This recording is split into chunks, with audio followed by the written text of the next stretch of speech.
Hey everyone, how you doing? It's Peter here, and it's time for the PDG Advertising Podcast, episode 51. We're past half a century. How about that?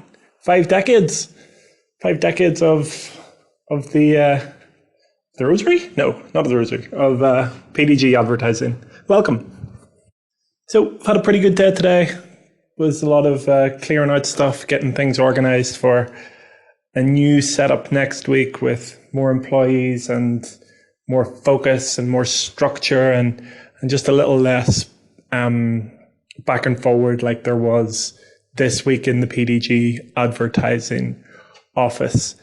It's just so much to do and so much work and so much possibility and so much opportunity that, you know, you have to really look and see where the right path is and what moves to make and what to do.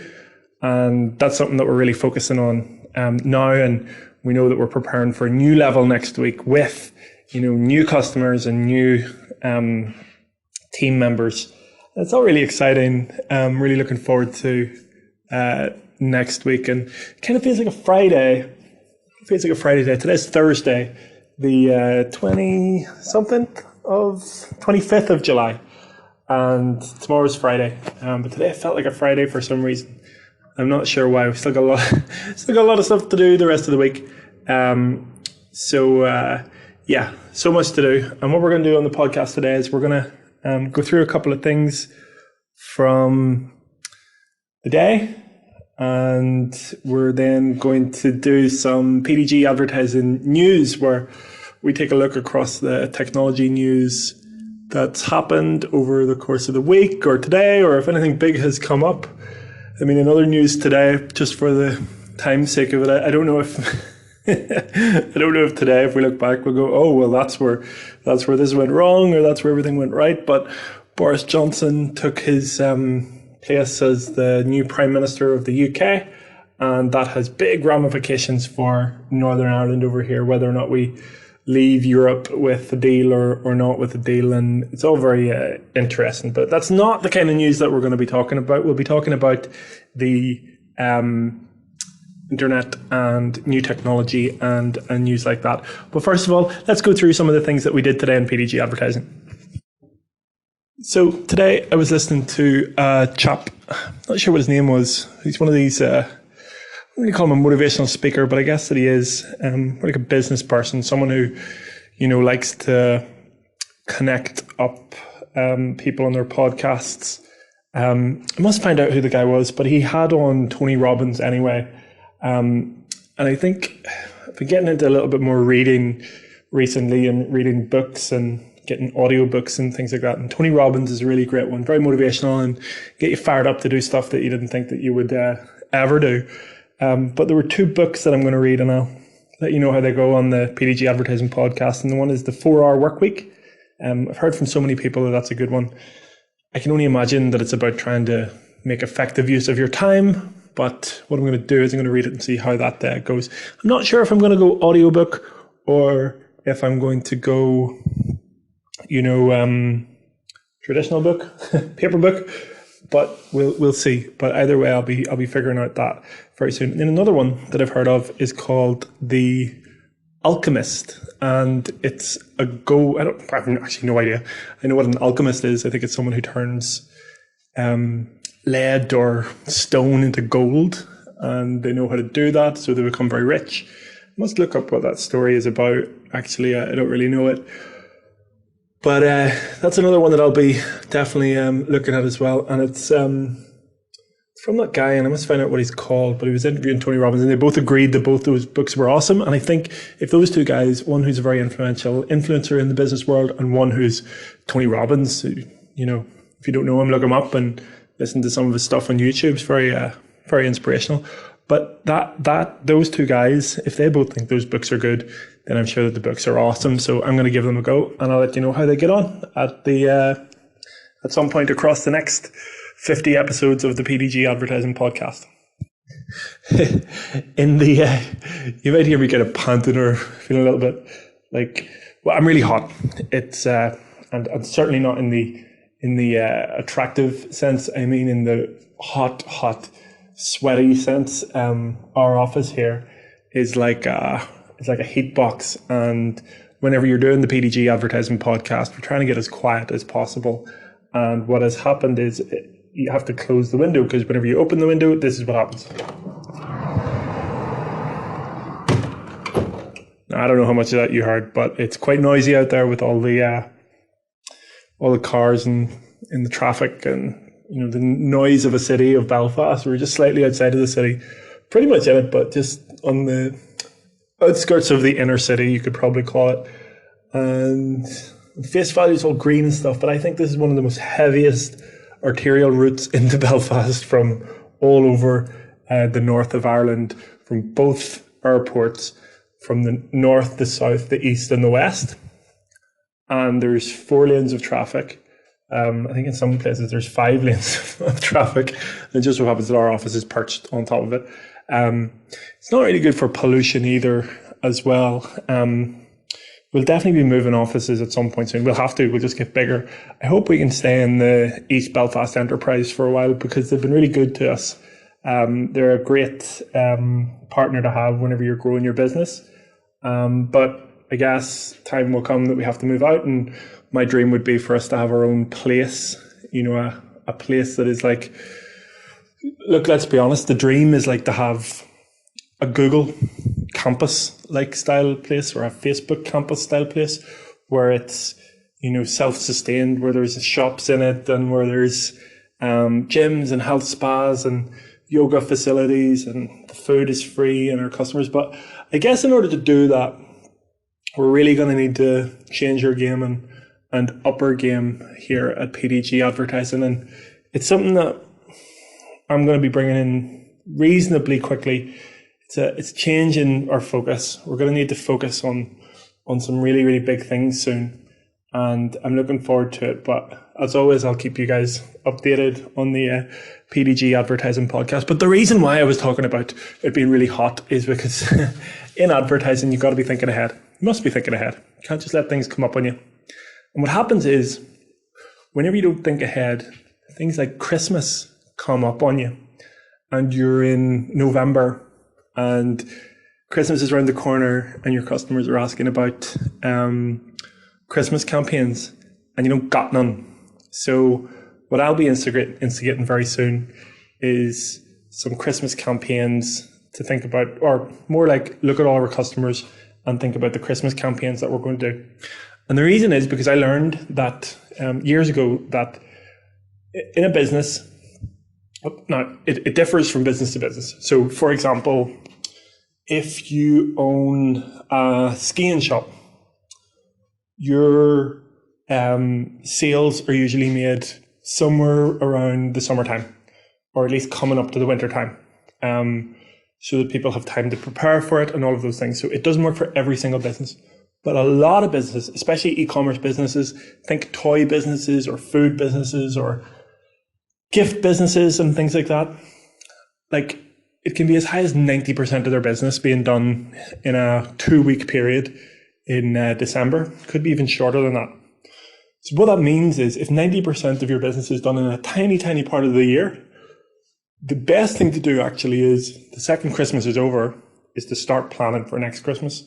And here we are in July, the end of July, coming into August. This is too late to think about Christmas. Your competitors and our competitors have probably already thought about it. And if they don't, they will soon.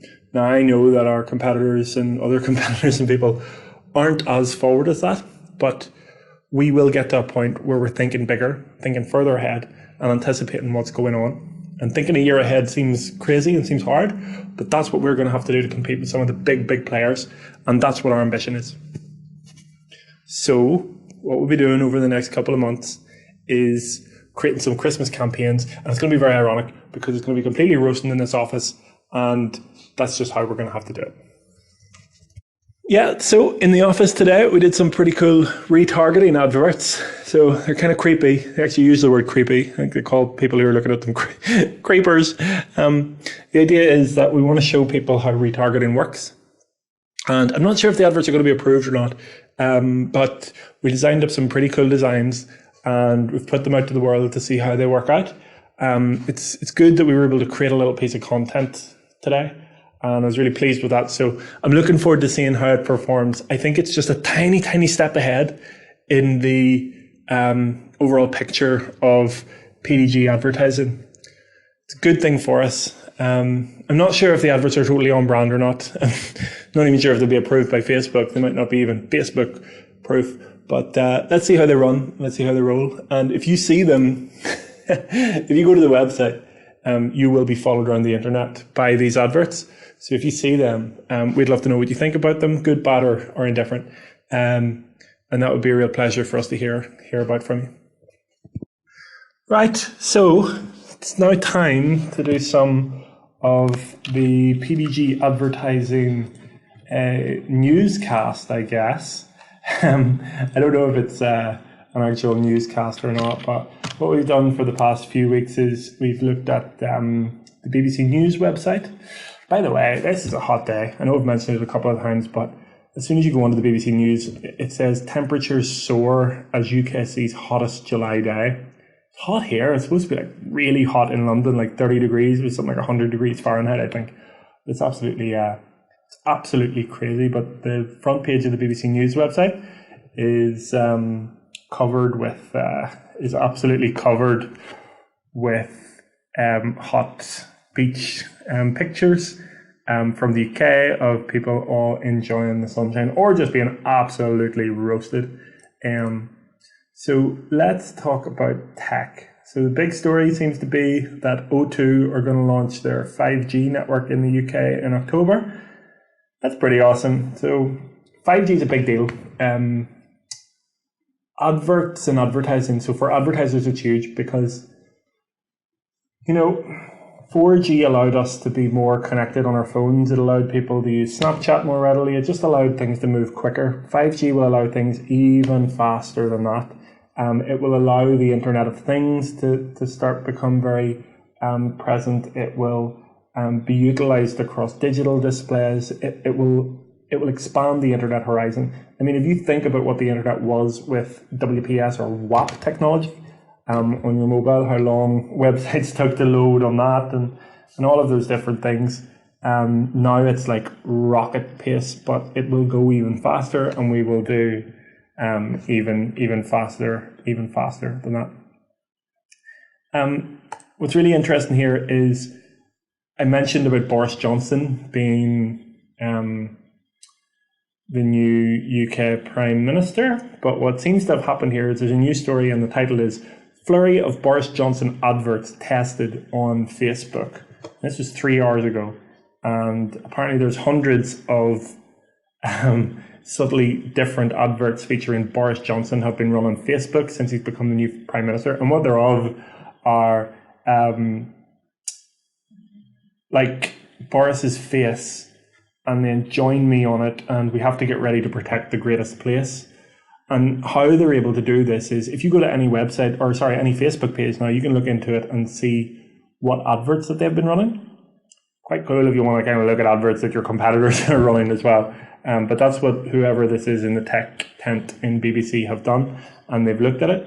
And it's all down to Facebook's transparency. Facebook allowing you to see what companies are actually promoting to you. So that's really interesting. So the Conservatives have been pushing pictures of Boris. This is a new norm, pushing in a load of money into Facebook and working to influence what you're doing in the real world. And it's quite cool that the BBC have picked up on that's an actual possibility to do that. And look, why wouldn't the Conservatives do that? Why wouldn't they, push some Facebook adverts? I don't know about the right and wrongs of it. I think education is the right thing. I think educating the public that this is a possibility. And I think that's actually a post that we're going to post on our social networks a little bit later on today. This is a new laptop that I've got, so everything's a little bit funny. What I do is I put in the web address into Notepad, and then later on I'll post that with a little commentary about it.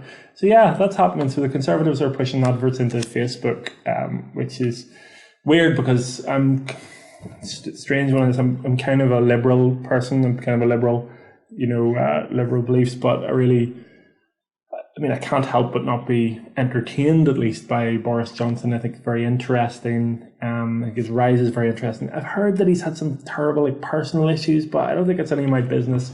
What I'm really interested in is, would he be a good leader for the country? And maybe he would. I saw in his speech today in Parliament that it looked pretty strong and good direction. And I don't think that any of the recent governments have had that really. So that's something. And why wouldn't the Conservatives be doing that? It's time for Labour then to start doing some adverts as well. What are Labour doing on the other side? I tell you what might be interesting actually is if we just take a look live here and see if we can see any adverts that Labour are doing. So I'm going to type into the Facebook search bar Labour, and I'll bet it has, there you go. So the Labour Party, 1 million people like this page.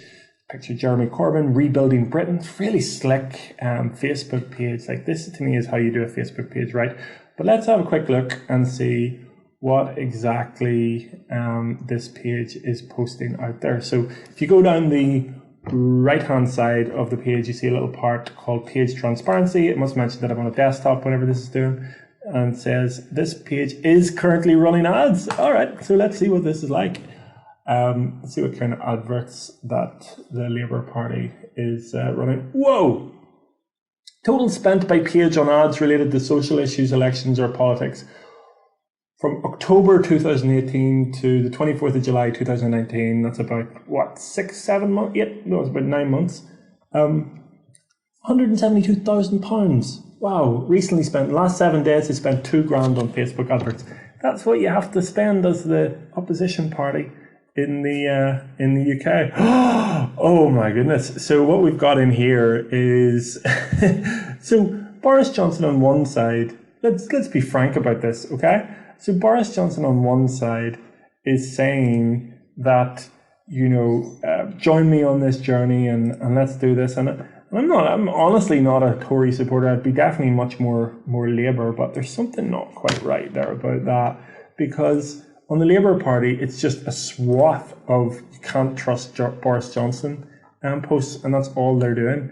And rally for a general election. That's more like it, but you can't trust Boris Johnson.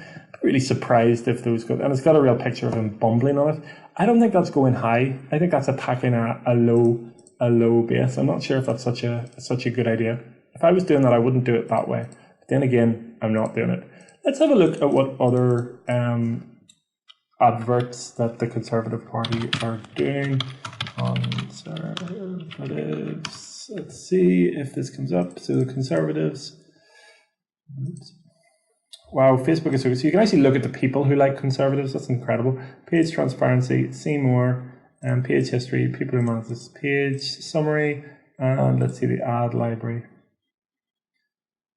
Takes a couple of seconds to load up. This new laptop's super, super fast. I love it. Wow. Again, it's very positive. Like, it's very slick. There's no negative in there. There's absolutely no negative in there. It's all focused and it's about priorities, and it's really strongly done. There's nothing about Jeremy Corbyn in there. There's nothing about Labour. And then you've got Labour over here doing you can't trust Boris Johnson. Is that the best offense here? Is that appealing to a higher power? I think, oh my goodness, if you put the two of them together in terms of Facebook adverts, in terms of advertising, the Conservatives are destroying Labour on that. I would say, if that was a game that we're going to play. But anyway, let's move on from the BBC article about Boris Johnson. What else is going on? Okay, this sounds pretty cool. Twitter retweet inventor says idea is a loaded weapon. Wow. So the person who created the retweet, I guess, was a pretty cool concept. So whenever you tweet something, someone else can tweet it and goes to all their followers. That's awesome. And he says that it's like handing a 4-year-old a loaded weapon. Probably is, someone who doesn't know if they're going to retweet something. Like today, this happened to me today on Twitter whenever I was sitting, I was flicking through Twitter, just looking at what was going on. And like, you can't help, I don't think you can help but have Donald Trump in your newsfeed. He has so many followers, tweets so much, and so many people retweet him and comment on his posts. But I actually nearly accidentally retweeted a Donald Trump post. It wasn't even one of the worst ones. It said something like no collusion, no nothing, whatever he's trying to get away with. But I don't want to retweet it. So yeah, in this case, I was the 4-year-old, and the loaded weapon is Donald Trump, or the retweet tool, and me retweeting Donald Trump's tweet, and everybody thinking that I'm a Donald Trump supporter, which I'm absolutely not. But there is a lot about Twitter being a little bit of a toxic environment, but also it being a cool environment because it's quite a natural, contaminated environment as well. So that's something that's really interesting there for sure. What else is going on in the world of tech? I suppose actually handing anybody the internet is actually like giving someone a loaded weapon as well. Giving a 4-year-old a loaded weapon might be why you see such craziness in the internet, because people don't know how to use it. I mean, I don't think I know how to use it, but I know I don't know how to use it. Other people use it and they don't really know at all. Okay, so there's a couple more stories to this. So the technology giant's power is to be probed in the US. I think that's a good thing. I think that, well, I don't know about the government. So if the government of the day doesn't like a Facebook, or doesn't like Google, or doesn't like Amazon or something like that, do they then have the power to do something about it? I suppose they are the people that are most entitled to do something about it because they're elected. And I mean, Facebook is just such a big thing. I was thinking about this the other day. It's so big. It's like a massive country, only the biggest country ever, nearly like a new planet. But it only has a few facets. It only has, its meeting places. It only has its phone lines, its communication network. It doesn't have like an army. It doesn't have police, really. It doesn't have any land. It doesn't have a monetary system, although with this Libra currency thing, maybe that's what they're going towards. That's a possibility. But it really is like a country. It may be too big. And it may need to be broken up. But I don't know how you do that. It's probably just the first time that we've all, as a species, been able to communicate and connect with each other. So I suppose this is the government's trying to mitigate the risks to that, and the risks are clear, that someone hacks into it and then influences world and global politics or anything really, that a bad guy gets it, and it's not just used for good things. I just can't help but think that the good things outweigh the bad things about the internet, and I really don't think that the government should call into question. I think it should be more, we should find a better way, a more democratic way of running the big giant technology platforms. Because the thing is, the technology platforms aren't the owners of it; they are the people within it. If the market shifts and the market moves, then they die. So they don't stay big forever. No company stays big forever. So we have to remember, Apple wasn't about 40 years ago. It also wasn't about Facebook. Definitely wasn't about 40 years ago. The big companies like BP's, and nobody's talking about probing the power of those guys.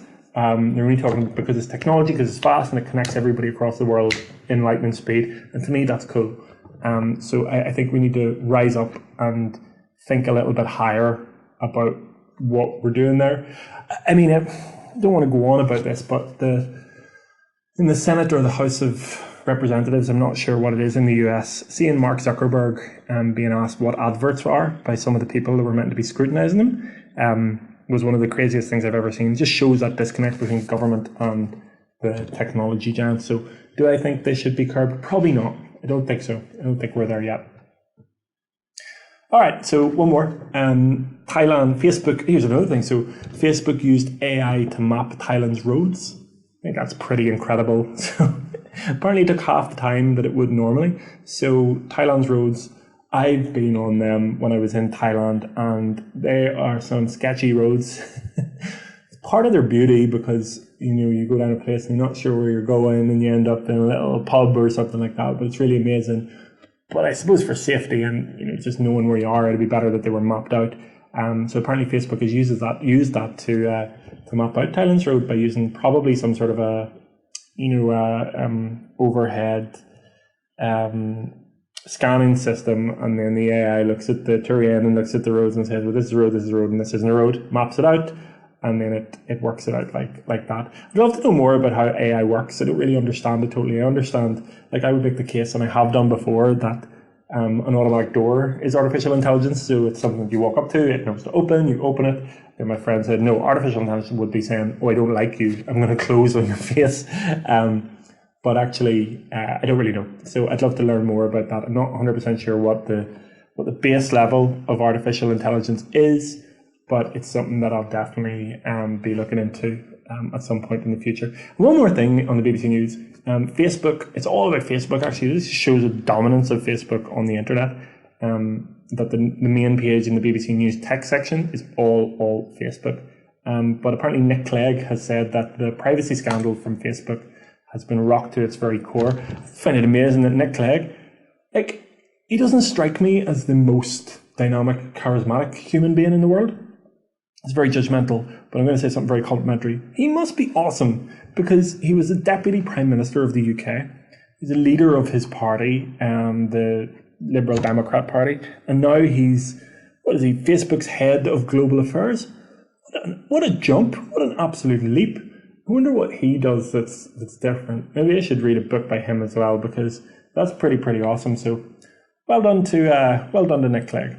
And then just to round us off, the last thing I promise is some guy has tried to use like a hoverboard flyboard thing, just a one-man flying suit basically, to cover across the English Channel on what is called a jet-powered flyboard, and he has failed in his attempt. And let's just take a look at what he looks like. So he's on this plinth thing, and he's just about to take off. Oh, he took off. That is amazing. That is that's basically the future there. That is just unbelievable. So he's sped off into the distance.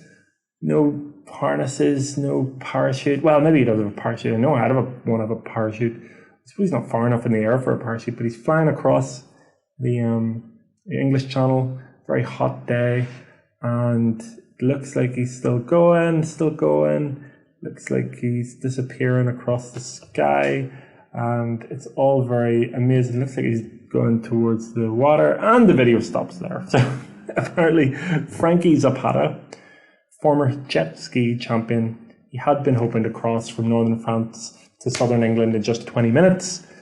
Not today, Frankie. Maybe tomorrow, but not today. I hope he didn't get dunked in the water in the end. So everyone, that was the PDG Advertising Podcast, and let me know what you think about the news section. It's really enjoyable looking and seeing what's going on across the news in Facebook, and well, it's supposed to be across technology and news and technology, but it ends up being just about Facebook. But if you like it, or you want us to talk about any other topics across the advertising or technology spectrum, we will, and we'll be back tomorrow with episode 52 of the PDG Advertising Podcast.